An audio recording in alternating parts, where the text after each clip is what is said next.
अच्छा, इस वक्त हम कैफ़े प्याला गुलबर्ग के इलाके में मौजूद हैं और इस मुकाम से जो है गुज्जर नाला गुज़रता है। गुज़िश्ता रोज़ आप लोग ख़बरों में देख रहे होंगे कि गुज्जर नाले के अतराफ़ जो है एक ग्रैंड ऑपरेशन किया जाना है और उस ऑपरेशन में तकरीबन तमाम ही वो मकानात जो कि तजावज़ात में आती हैं, गुज्जर नाले के ज़मीन पर बनाए गए हैं, वो मकानात मिस्मार किए जाएंगे।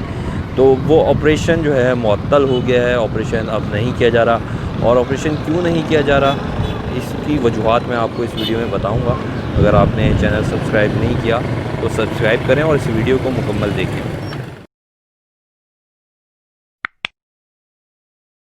थोड़ा सा मैं आपको गुज्जर नाले के हवाले से ब्रीफिंग दूंगा। गुज्जर नाला जो है कराची के 37 बड़े नालों में से एक नाला है और ये बरसात का नाला है। यानी कराची में बारिश होगी तो बरसात का पानी इस नाले में जाना चाहिए, लेकिन नाले के अंदर कचरा बहुत ज़्यादा मौजूद है। नाले की जो चौड़ाई है वो 110 फुट है, लेकिन कई मकामात ऐसे हैं जहाँ पर सिर्फ 10 फुट ही रह जाती है, क्योंकि दोनों तरफ लोगों ने मिट्टी डाल के मकानात बना लिए हैं और सालों से यहाँ पर रह रहे हैं। और कुछ मकामात पे जो है इस नाले की चौड़ाई 30 से 40 फुट है। ये नाला न्यू कराची से शुरू होता है और ज़िला वस्ती के मुख्तलिफ़ इलाकों से होता हुआ लियारी नदी में जाकर गिरता है। 5 रोज़ कबल यहाँ पर ऑपरेशन का आगाज़ किया गया था, क्योंकि हालिया जो बारिशें हुई थी उसमें कराची में काफ़ी तबाही आई थी। तो तमामी इदारों की तवज्जो कराची पर हो गई थी और ये फ़ैसला किया गया था कि नालों को साफ़ करना है, नालों पे तजावज़ात को क्लियर करना है, नालों को असल शक्ल में बहाल करना है। और इस ग्रैंड ऑपरेशन का आगाज़ गुज्जर नाले से किया जाना था। 2 दिन जो कार्रवाई हुई उसमें हमने देखा कि शुरू में लोग यहाँ पर जो इंतज़ामिया आई मशीनरी लेके, उन्होंने कच्ची तजावज़ात यानी कि बिल्कुल ही ऐसी तजावज़ात जिनको तोड़ने के लिए मशीनरी की भी ज़रूरत नहीं होती, उनको तोड़ा। और दूसरे रोज़ जहाँ पर आके जो है सर्वे किया गया और मार्किंग की गई कि कितना हिस्सा क्लियर करना है, उसकी भी तफसीलात मैं थोड़ी देर में शेयर करूँगा।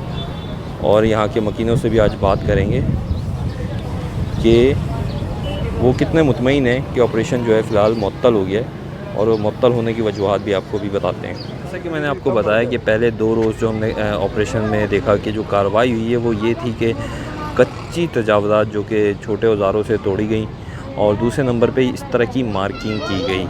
अगर आप देखें तो यहाँ पे 105 फुट की मार्किंग हुई है और नाले की दूसरी तरफ भी इसी तरह की मार्किंग है, यानी कि नाले के दोनों तरफ 105 फुट और 105 फुट क्लियर किया जाना था। जिसके बाद कई मकानात में रहने वालों को ये अंदाज़ा हुआ कि उनके मकानात जो है टूटेंगे, तो उन्होंने एहतजाज शुरू कर दिया और 3 रोज़ तक मुसलसल एहतजाज जो है मुख्तलिफ़ मकामात पर किया जाता रहा। जिसके बाद इंतज़ामिया ने यकीन दहानी कराई कि वो फ़िलहाल जो है मकानात नहीं तोड़ेंगे।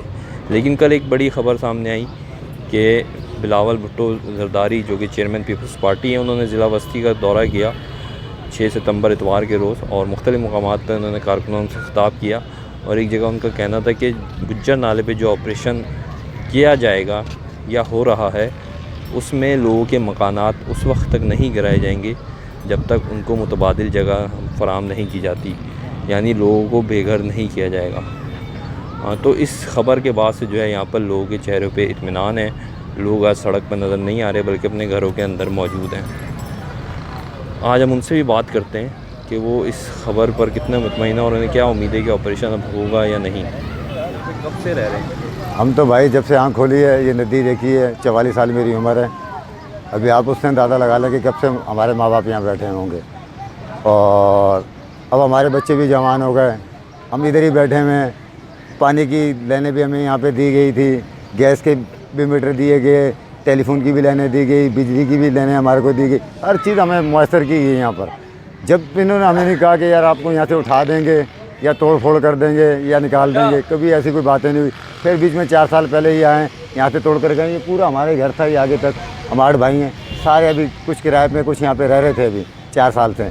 और फिर 4 साल के बाद आगे इन्होंने नया बम डाल दिया। पहले कोरोना ने तबाह बर्बाद किया, फिर आगे इन्होंने नया बम डाल दिया कि पहले रात को इन्होंने रात को टीवी पे बताया कि 30-30 फीट लेंगे। फिर हम लोगों ने दिलों को अपने संभाला कि चलो यार 30-30 फीट और तोड़ रहे हैं ना, चलो कुछ तो बचेगा ना यार सर छुपाने के लिए जगह। अब वो एकदम सुबह उठे तो पता लगा 105 फीट का निशान लगा के चले गए। अबे मेरे भाई, हम तो मरे हुए हैं, लेकिन जो हमारे बच्चों का मुस्तकबिल है वो भी तबाह कर दिया यार। अब वो हमारे बच्चे कहाँ जाएंगे? हमें जंगल में फेंकेंगे, कहीं पे फेंकेंगे। उनकी तालीम गई, अब उनके खाने पीने का बंदोबस्त करेंगे, उन जगहों को बनाएंगे, क्या करेंगे हम लोग यार।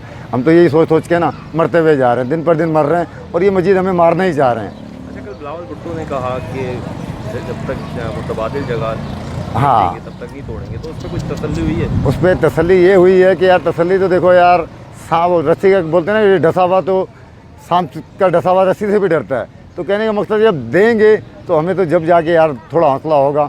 बहरहाल बातें उन्होंने अच्छी की हैं कि जगह की जगह पे इनको जगह दी जाए, लेकिन अभी जब देंगे भाई वो तो जब देखेंगे। अभी तो खाली ये बातें ही चल रही हैं। कोई आ रहा है शनाख्ती कार्ड के लिए, अब बड़े बड़े यहाँ पे पैदागिर और मगरमच्छ है ना, जो बड़े बड़े पैदागिर, वो आके जिनके टूट रहे हैं उनका कोई शनाख्ती कार्ड नंबर ही नहीं ले रहा। जिनके नहीं टूट रहे हैं उनके अन्नासी भी चल रहे हैं, उनके बच्चों के भी चल रहे हैं, उनके पोतों के भी चल रहे हैं। यहाँ पे दूसरे लोग आगे बड़े बड़े हुक्मरान बन के बैठ जाते हैं, हाँ कहीं नहीं हो, कुछ नहीं होगा। तो वो सारे भाई यहाँ पे पैदागिर हैं। लिहाजा हमारी तो भाई यही गुजारिश है कि जिसका टूटे उसी को दिया जाए। तो आपने इनकी बात सुनी, ये यहाँ के मकीन थे और ये सालों से यहाँ पर रह रहे हैं। इनकी पैदाइश ही यहीं की थी और अब इनका बुढ़ापा आ गया है। तो ये बता रहे थे कि इससे पहले भी यहाँ पर मकानात तोड़े गए, लेकिन इनको इस बात की तसल्ली है कि हुकूमत ने एक इंतजामी कराई कि इनको मुतबादिल जगह फराहम की जाएगी। लेकिन यहाँ पर एक बात गौरतलब है कि यहाँ तकरीबन एक रफ़ आइडिया है कि न्यू कराची से लेके ज़िला बस्ती के मुख्तलिफ़ इलाक़ों से नाला गुज़र रहा है और इस नाले की ज़मीन पर तकरीबन 3000 के करीब ऐसे कच्चे मकानात हैं जो कि नाले की ज़मीन पर हैं। तो क्या सरकार वाकई इन्हें 3000 मुतबादिल मकानात दे पाएगी?